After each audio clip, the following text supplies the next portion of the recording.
प्रिय विद्यार्थियों, आज का टॉपिक है बीए सेकेंड ईयर विश्व इतिहास, जिसका प्रमुख शीर्षक है द्वितीय विश्व युद्ध का कारण और स्वरूप। प्रथम विश्व युद्ध के 20 वर्ष बाद 1 सितंबर सन 1939 को द्वितीय विश्व युद्ध शुरू हो गया। इस युद्ध के बीच प्रथम विश्व युद्ध के बाद ही संधियों में छुपा हुआ था।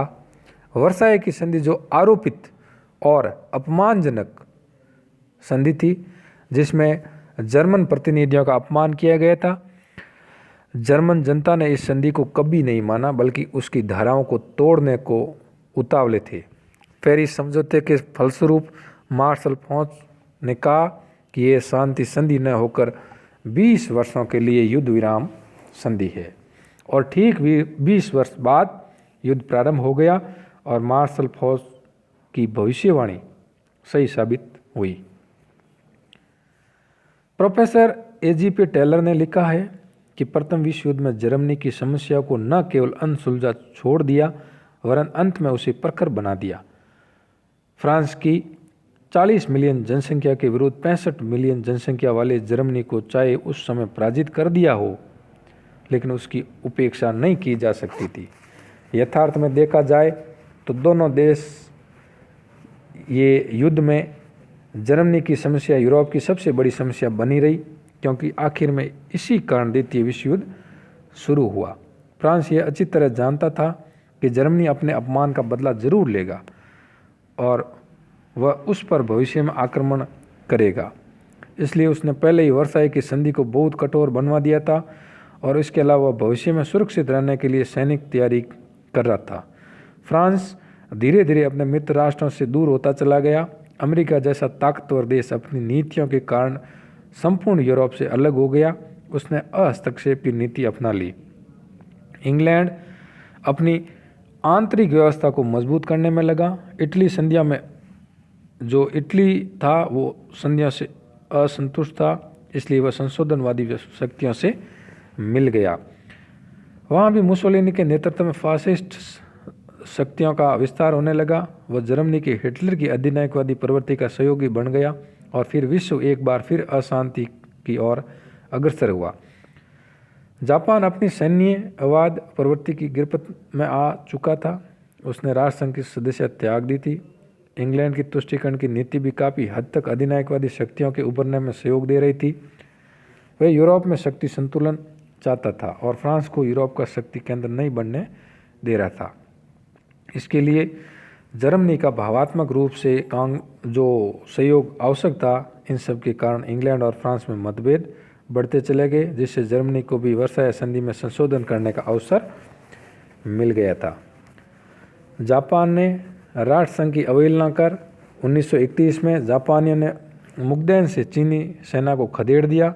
1932 में ये संपूर्ण मंसूरिया पर अधिकार कर लिया, यानी 31 में मंसूरिया पर आक्रमण किया था और फिर उस पर अधिकार कर लिया। इसी समय इटली ने अबिसिनिया पर भी आक्रमण कर दिया, और एक चेकोस्लोवाकिया की जो अखंडता की रक्षा का आश्वासन दिया था इंग्लैंड और फ्रांस ने, लेकिन हिटलर को संतुष्ट करने के कारण उसका अंग भंग मान लिया गया। सुडेटन क्षेत्र जर्मनी को दे दिया गया। इस समझौते पर चर्चिल ने कहा कि इंग्लैंड और फ्रांस को युद्ध और अपमान में से किसी एक चीज़ को चुनना था, और उन्होंने अपमान को चुना, किंतु वे युद्ध से कभी नहीं बचेंगे। अब द्वितीय विश्व युद्ध के कारण जर्मनी में उग्र राष्ट्रवाद का उदय। जर्मनी को सेना रखने का जो अधिकार था वो कम ही था, लेकिन हिटलर ने फिर सैन्यकरण कर दिया, और जर्मनी सोना उगलने वाले प्रांत जिससे छीन लिए गए थे, और औद्योगिक व खनिज संसाधनों के क्षेत्र में भी जर्मनी से ले लिए गए थे। इसी कारण से जर्मनी में हिटलर के नेतृत्व में अधिनायकवाद का जन्म हुआ। हिटलर ने शांति समझौते की शर्तों को अस्वीकार कर दिया और अनिवार्य सैनिक प्रशिक्षण लागू कर सैनिकवाद को जन्म दिया। उसका कथन था, हमें मक्खन नहीं बंदूकें चाहिए। हिटलर जर्मनी को खोई हुई प्रतिष्ठा को पुनः कायम करना चाहता था। वो कहता था कि मेरे समय में युद्ध हो जाना चाहिए, अतः ऐसा वातावरण पैदा हो गया जिसे भय और घृणा आदि थे। अंत में पोलैंड पर आक्रमण के द्वारा ही दूसरा विश्व युद्ध शुरू हो गया। 1 सितंबर सन 1939 को पोलैंड पर रात्रि में सोते हुए सुबह 4 बजे आक्रमण किया था हिटलर ने। हिटलर व जर्मनवासी वर्साई की संधि को अपमानजनक मानते थे। उसको समाप्त करने के लिए हिटलर ने अनिवार्य सैनिक सेवा को पुनः चालू कर दिया। सैन्य रूप से अपने आप को मजबूत करने लगे। आर्थिक व्यवस्था को सुधारने के लिए उसने खोए हुए क्षेत्रों को वापस प्राप्त करना शुरू कर दिया और उन्होंने नारा दिया, जर्मनी जर्मन के लिए। दूसरा कारण है द्वितीय विश्व युद्ध का इटली व जापान में सैनिकवाद। इटली व जापान का सैनिक राष्ट्रों के रूप में उदय होना ही द्वितीय विश्व युद्ध का एक कारण था। इटली में मुसोलिनी के नेतृत्व में सैनिकवाद को बढ़ावा मिला। मुसोलिनी युद्ध का पुजारी था।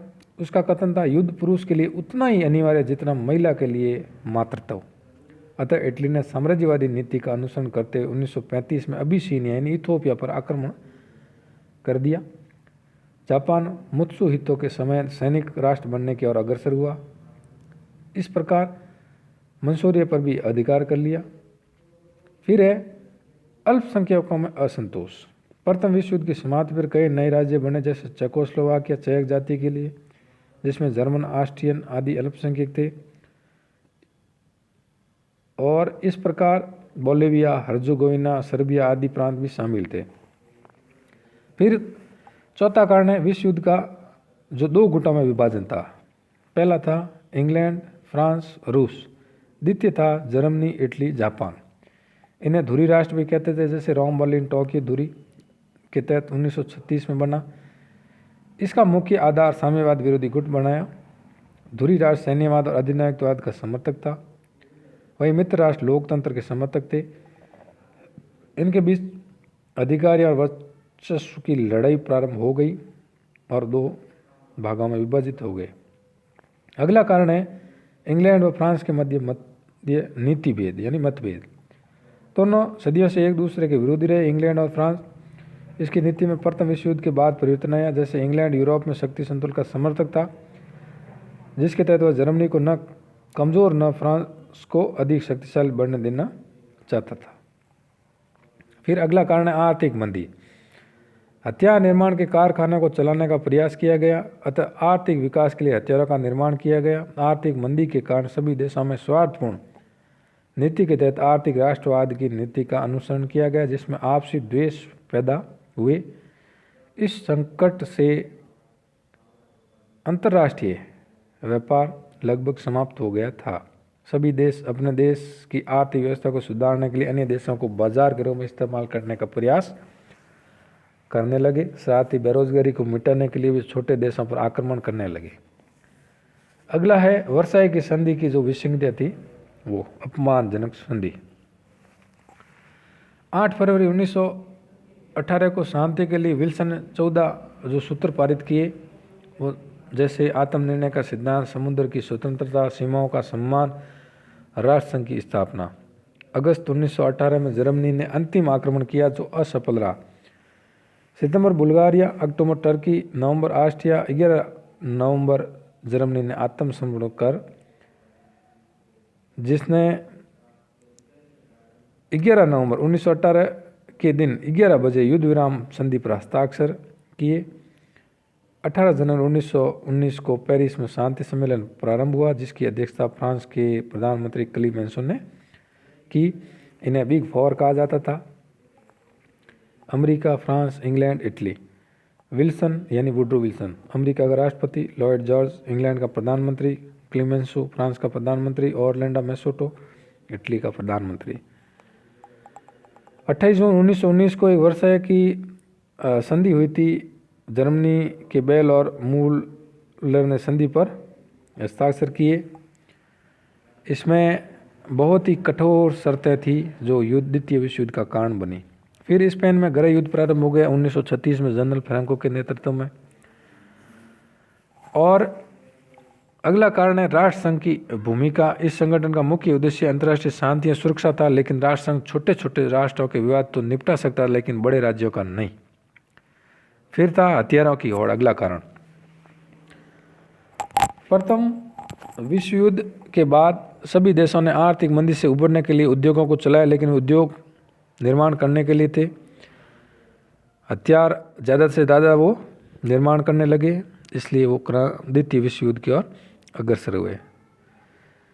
फिर युद्ध की तैयारियां होने लगी। अगला कारण जैसे मैजिनो लाइन थी, सिंक फ्रंट लाइन थी। यूरोप में मैजिनो लाइन कहा गया, यानी प्रथम विश्व युद्ध की शांति के बाद युद्ध की आशंका और उग्र हो गई। ऐसी आशंका से बचने के लिए फ्रांस ने सीमा पर तैयारी की, अपनी सीमा की भूमिगत किलेबंदी की, जिसे यूरोप में मैजिनो लाइन कहा गया। जर्मनी ने भी सिंगफ्राड लाइन तैयार की। फिर था तत्कालीन कारण।